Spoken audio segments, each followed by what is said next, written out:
ಜ್ಞಾನು ಮುಂದೆ ಬರ್ತಾರೆ ಹೂವಿನ ಹಾರದ ಮೂಲಕ. ಬ್ರದರ್ ನಮ್ಗೆ ಹೆಸರು ಗೊತ್ತಿಲ್ಲ, ಪಾಸ್ಟರ್ ಜೊತೆಯಲ್ಲಿ 3 ಜನ ಬಂದಿದ್ದಾರೆ ಅಂತ ಗೊತ್ತಿದೆ ನಮಗೆ.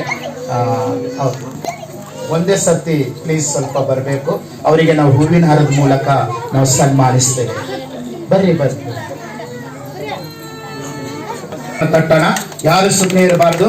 ಜ್ಞಾನ ಅವರು ಬ್ರದರ್ ಅವ್ರನ್ನ ಸನ್ಮಾನಿಸ್ತಾ ಇದ್ದಾರೆ. ನಾವು ಯಾಕೆ ತುಂಬಾ ಬಲಹೀನವಾದಂಥ ಚಪ್ಪಾಳೆ, ಆತ್ಮಿಕವಾದಂಥ ಚಪ್ಪಾಳೆ ಸ್ಟ್ರಾಂಗ್ ಇರ್ತದೆ, ಸೈತಾನುಗಳು ನಡುಗುತ್ತವೆ.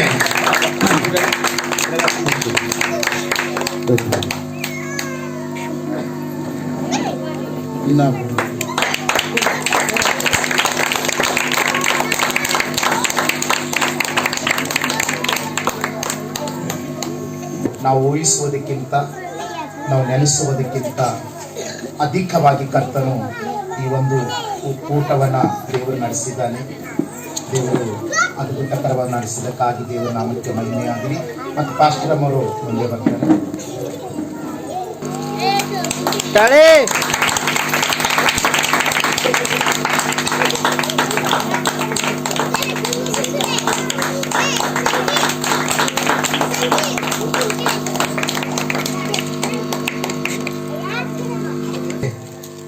ಶಾಲನ್ನ ಮತ್ತು ಸಿಸ್ಟರ್ ಅವರಿಗೆ ಶಾಲನ್ನ ಹಚ್ಚುವುದಾದ್ರೆ ಅದು ಯೇಸು ಕ್ರಿಸ್ತನಿಗೆ ಹಚ್ಚಿದ ಹಾಗೆ.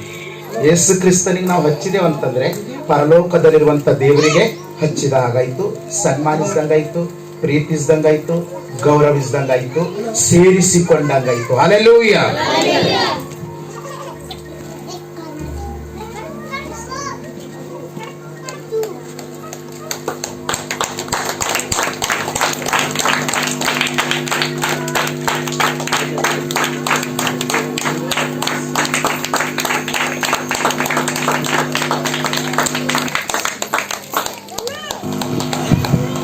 ದೇವರೇ ಸ್ವಾಮಿ.